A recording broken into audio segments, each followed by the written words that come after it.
Previous.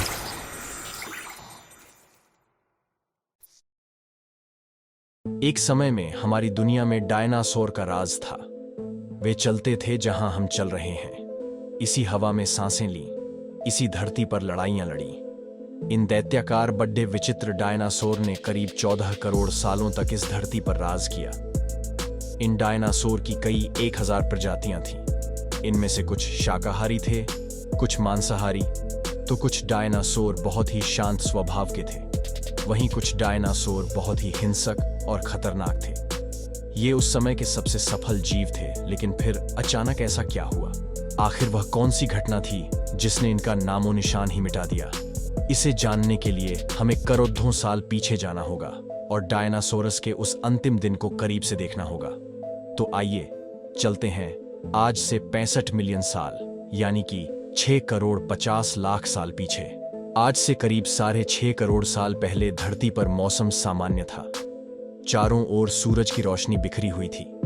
लंबे लंबे पेड़ों से टकराती समुद्र की ठंडी हवाएं और चारों तरफ डायनासोर के चिल्लाने, चिंघाड़ने की आवाजें। जब ये सारी डायनासोरस प्रजाति बद्दे ही आराम से धरती पर अपना जीवन बिता रही थी, तब 10 करोड़ साल पहले ही इनकी किस्मत लिखी जा चुकी थी। 10 करोड़ साल पहले एक छोटा एस्ट्रॉयड का टुकड़ा जो सुदूर अंतरिक्ष से आ रहा था, वह पृथ्वी से लगभग 20 करोड़ मील दूर मंगल और बृहस्पति के बीच बने शुद्ध आग्रह बेल्ट में घूम रहे एक बड्डीहे एस्ट्रोनॉट से जा टकराता है। इस टकराव से उस बड्डीहे एस्ट्रॉयड की दिशा बदल जाती है और वह क्षुद्र ग्रह बेल्ट से निकलकर सीधे पृथ्वी की ओर 22,000 मील प्रति घंटे की रफ्तार से बढ़ने लगता है। जब यह एस्ट्रॉयड पृथ्वी से 3,82,000 किलोमीटर की दूरी पर था। अब धरती से शायद डायनासोर का अंत न होता यदि यह एस्टेरॉयड पृथ्वी के उपग्रह चांद से टकराता, लेकिन नियति को कुछ और ही मंजूर था। इसलिए यह बड़ा एस्ट्रॉयड चांद के बहुत नजदीक से गुजर गया। 40 किलोमीटर के व्यास वाला 2 ट्रिलियन मैट्रिक टन का यह एस्ट्रॉयड प्रत्येक सेकंड के साथ साथ धरती के करीब बरसता जा रहा था। यह एस्ट्रॉयड जब पृथ्वी के वातावरण के संपर्क में आया तो इसकी रफ्तार एकाएक 70,000 किलोमीटर प्रति घंटा हो गई। पृथ्वी के वायुमंडल में घुसते ही घर्षण की वजह से ये एक भयानक आग के गोले में बदल गया। ये इतनी रफ्तार से धरती की ओर बढ़ रहा था कि सिर्फ 4 मिनट में इसने अटलांटिक ओशन को पार कर लिया। इसकी चमक इतनी अधिक थी कि धरती पर टकराने से पहले ही हजारों जीव आग के इस दहकते गोले को देखकर पूरी तरह अंधे हो चुके थे। ये जीव उस उल्का को देख नहीं पा रहे थे, लेकिन वह उसकी भयानक गर्मी को महसूस कर रहे थे। कुछ ही क्षण में ये एस्ट्रॉयड मेक्सिको की खाड़ी के पास जमीन से टकराता है और लगभग 35,000 डिग्री सेल्सियस की ऊर्जा वाला एक भयंकर विस्फोट होता है। इस टकराव का विस्फोट लगभग 10 हाइड्रोजन बम के विस्फोट के बराबर था। यह विस्फोट इतना शक्तिशाली था कि इसके टकराते ही धरती की लाखों टन धातु अंतरिक्ष में चली गई। टकराव वाली जगह पर 180 किलोमीटर चौड़ा और 20 किलोमीटर गहरा गड्ढा बन गया। विस्फोट के कारण इस गड्ढे का सारा मेटल और पत्थर आसमान में धूल के बड़े बादल में बदल गए। 16 मिनट 40 सेकंड बाद जमीनी टकराव की वजह से धरती के अंदर चारों ओर 11.1 तीव्रता की भूकंपीय तरंगें उठने लगी। इस वजह से समुद्र में विशालकाय लहरों का निर्माण हुआ और एक के बाद एक सुनामी की लहरें चारों तरफ बढ़ने लगी। भूकंपीय तरंगों ने सभी सक्रिय ज्वालामुखियों को बहका दिया, जिसके कारण जगह जगह डायनासोर का विनाश शुरू हो गया। धरती के महाविनाश की प्रक्रिया आरंभ हो चुकी थी।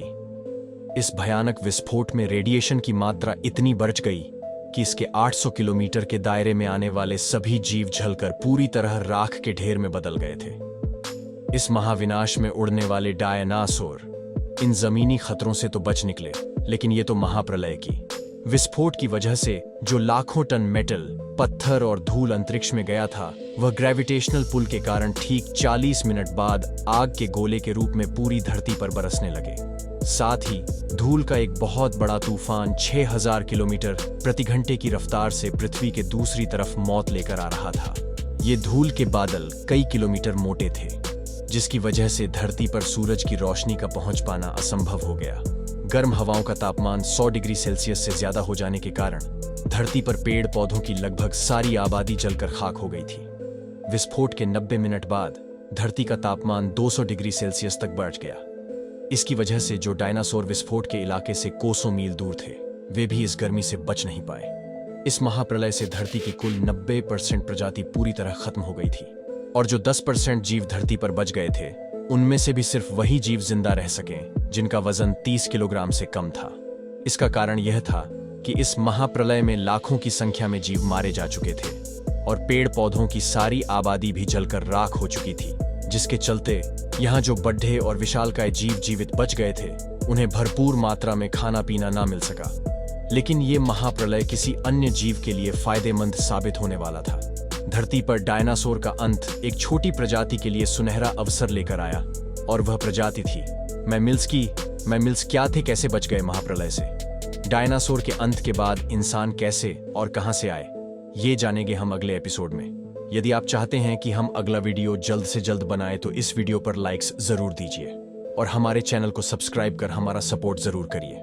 यदि आप नए हैं तो इस चैनल पर हमारे बाकी वीडियो भी जरूर विजिट करें।